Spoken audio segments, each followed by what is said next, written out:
જય માતાજી મિત્રો, જય દાદા દ્વારકાથી, જયમાં ભવાની. કેમ છો બધા? મજામાં ને મિત્રો? આજે વાતાવરણ ખૂબ ઘનઘોર થઈ ગયું છે.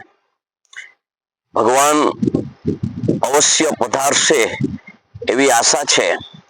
ઘણા ટાઈમથી વાટ જોવડાવી રહ્યા છે. ભગવાનનો રાજીપો ઘણા વર્ષોથી છે એટલે માણસને ખબર નથી, પણ ભગવાન રિસાઈ તો આટલી વાર લાગે એનો અહેસાસ પણ કરાવી દીધો છે.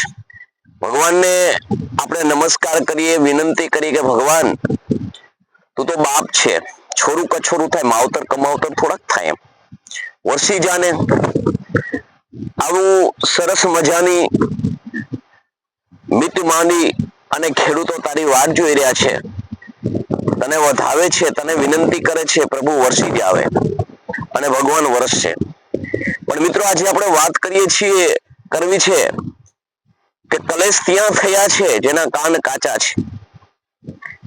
ઇતિહાસના પાનામાં આપણે મિત્રો જઈએ ને, તલવારો, બંદૂકો, તોપો, આ સર્વ વિનાશ કરવાના જે સાધનો જે છે, એ સાધનો કોઈ કારણોસર જો થયા હોય અને જો મહાવિનાશ થયા હોય તો એનું કારણ છે જ્યારે શાસકો સમજુ માણસોના જ્યારે કાન કાચા થયા છે ને, ત્યારે આ ઘટનાઓ ઘટી છે. મહાભારતની અંદર આપણે જોઈએ તો દુર્યોધનના કાન જ્યારે કાચા થયા ને, શકુનની વાત સ્વીકારીને પોતાની સ્વયં બુદ્ધિનો ઉપયોગ ન કર્યો ને, ત્યારે પોતાનું શાસન તો ગયું, પણ કૌરવ કુળ અને પાંડવ કુળ બેયનો કેટલો વિનાશ નોતર્યો છે. સાથે સાથે સગા સંબંધીઓ, સ્નેહીઓ, આ સર્વત્રને આ ખપ્પરમાં હોમી દીધા છે. કઈકઈના કાન કાચા થયા ને, ત્યારે મિત્રો આપણે જોઈએ છીએ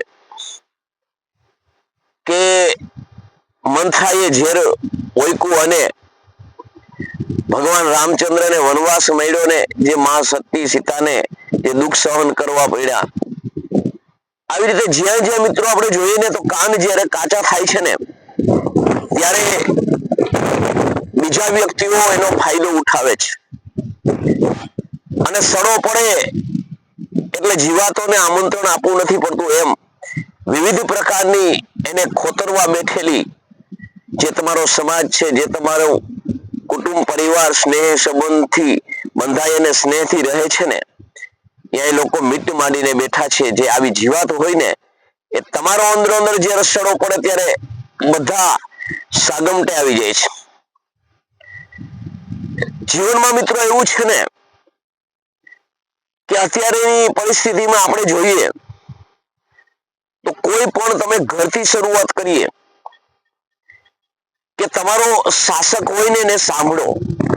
તમારા શાસક કદાચ ને અવળા માર્ગે જતો હોય ને તો એને સમજાવવાનો પ્રયત્ન કરો, પણ જ્યાં વિવાદ કરી અને વાતને ફગોડી નાખવીને, ત્યારે જ્યારે બીજો માણસ છે ને એનો ફાયદો ઉઠાવે છે અને પરિણામે વિનાશ થાય છે. આપણી સરકારમાં અત્યારે તમે જુઓ છો ને, તો કોઈની વાત સાંભળવી નથી. એક મિથ્યાભિમાનમાં હોય કે ખોટા કોઈના કાન ભંભોળીમાં હોય.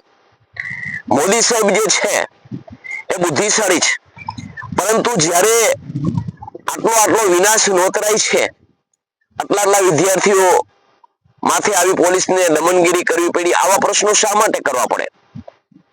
માંગ છે એ પણ પ્રજાની છે, વિદ્યાર્થીઓની છે, અને માંગ પૂરી કરવાનો તમે છો, પણ એ મિલકત જેમાંથી પૂરી કરવાની એ પણ પબ્લિકની છે.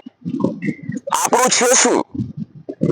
આપણે શાસન ઉપર બેઠા ત્યારે આપણે ઘરેથી નથી લઈ આવ્યા. આપણે જે છે આપણે કહીએ છીએ, તમે ઘણી વાર કે હું ચોકીદાર છું, તો ચોકીદારની ભૂમિકા કેમ ભૂલી જાઓ છો? આવા દમનગીરી કરે છે, આવી પોલીસ કોઈ વાત નથી સાંભળતી, આવું કરી અને સાબિત કરવા શું માંગો છો? અને આવું શાસન કેટલા ટાઈમ હાલે? કારણ કે જો માણસના દિલમાં તમે સ્થાન મેળવ્યું છે તો જાળવી રાખો ને. માંગ છે તો એની છે, એ તમારી છે, તમારી પ્રજા પણ એની જગ્યાએ હોવાની છે, એને પણ ફાયદો મળવાનો છે. તો જો રખોલું જે રાખો છો, ચોકીદાર છો,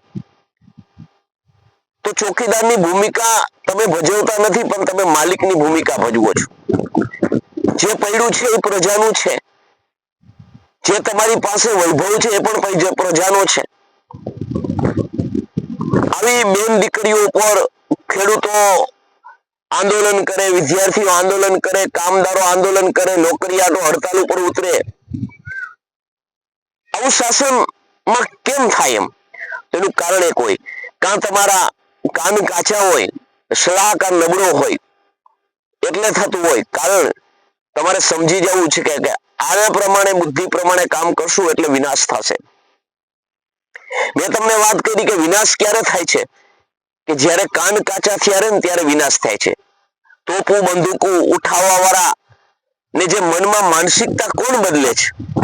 જ્યારે માનસિકતા બદલાય છે, વિચાર બદલાય છે, શુદ્ધ વિચારના જાણે વિકૃત વિચારો આવે છે, ત્યારે આવી ઘટનાઓ ઘટે છે. જીવનમાં યાદ રાખજો, કોઈ પણ વસ્તુ આપણે આપણા મગજની અંદર કોઈ વાત કરે ને તો એ વાતને વિચારો, ડાયરેક્ટ અમલમાં ના લ્યો. એનું તમે તરત અમલવારી કરો છો ને એને તરત વિચારથી તમે કામમાં લ્યો છો ને એ પહેલા તમે વિચારો, કોઈએ કહેલી વાત સત્ય છે કે નહીં? કોઈ અફવા ઉડે છે, તમને આમ કરશે, તમે આમ થશે, તમારું તે થશે. કોને કહ્યું? ફલાણાએ કહ્યું. એની પાસે જાઓ, એનો જવાબ લ્યો, એના આગળ જાઓ, જે વ્યક્તિએ કહ્યું છે એના પાસે છેલ્લા વ્યક્તિને લઈ જાઓ કે ભાઈ તમે લોકો આવું કરવા માંગો છો કે આવું કહો છો? ત્યારે તમને સત્યતા પકડાશે. ત્યારે કદાચ ને ઉલટું હોય, અફવાના સ્વરૂપમાં એ વાત સાબિત થાય ને ત્યારે સમજજો કે જો તમે એ નિર્ણય સાચો સમજી અને ઉપાડી લીધો હોત તો તમારો વિનાશ નોતરાઈ ગયો હોત. એમ જીવનમાં હંમેશા માટે જ્યારે કાન કાચા થયા છે ને ત્યારે આ સમાજની અંદર વિનાશ નોતરાયો છે.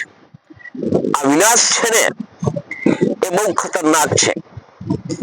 અને મિત્રો વાત એવી છે કે જ્યારે વિનાશ નોતરાઈ જાય છે, બધું ઊંધું વળી જાય છે, પછી લાખ પ્રયત્ન કરવા છતાં એ સમય, એ ઘડી, એ સંબંધ, એ ઊંધું વળી ગયેલું કદાપી સારું થતું નથી. બસ જીવનમાં પસ્તાવો રહી જાય છે.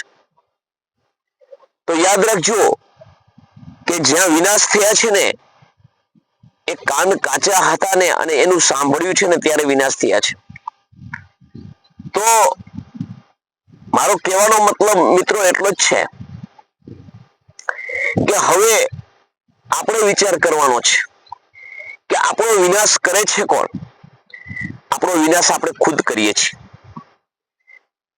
એનું કારણ એક છે કે સમજ્યા વગરની વાત જ્યારે આપણે ઉપાડીએ છીએ ને, કોઈએ કહેલી વાત આપણે તરત અમલમાં મૂકીએ છીએ ને ત્યારે આપણો વિનાશ થાય છે.